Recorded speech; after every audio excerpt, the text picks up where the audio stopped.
ఈ qualifier match లో GT వాళ్ళు బాగానే ప్లాన్ చేశారు. ఎందుకంటే టాస్ గెలిచి ఆర్సీబీ వాళ్ళకి బ్యాటింగ్ ఇచ్చి వాళ్ళని కట్టడి చేద్దాం అనుకున్నారు.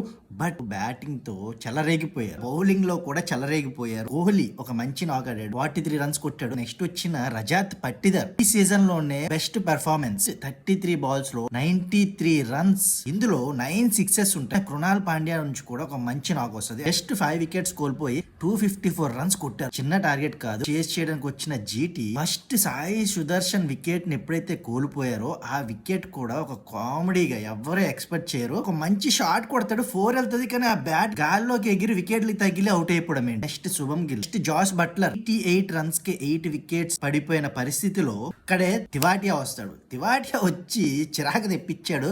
నాకు ఆర్సీబీ బౌలర్లకి జీటీకి అయితే చాలా హెల్ప్ చేశాడు. పరువు కాపాడుకున్నట్టు అనిపించింది. 100 రన్స్ దాటి వెళ్ళడానికి కారణమయ్యాడు. మంచి నాగ్ ఆడాడు, 68 రన్స్ కొట్టాడు, 4 సిక్సెస్ కొట్టాడు, 8 ఫోర్స్ కొట్టాడు. మంచి బ్యాటింగ్ ఆడాడు, ఒకడే బ్యాటింగ్ ఆడాడు. ఈ మ్యాచ్ గెలవడంతో ఆర్సీబీ వాళ్ళు 5th టైం ఫైనల్స్ కి వెళ్ళడం అనమాట.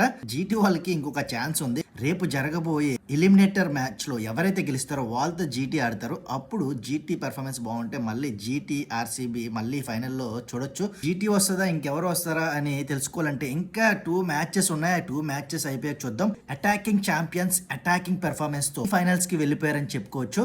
ఆర్సీబీ ఫ్యాన్స్ మీరేమంటారు? ఈసారి కూడా కప్పు నమ్మదే అంటారా లేదా ఇంకెవరిదైనా అంటారా? ఆర్సీబీ ఫ్యాన్స్ కామెంట్స్ ఖచ్చితంగా ఉండాలి. లేదంటే అసలు మీరు ఆర్సీబీ ఫ్యాన్సా అని కూడా నాకు డౌట్ వస్తుంది. మళ్ళీ ఎలిమినేటర్ మ్యాచ్ తో కలుద్దాం.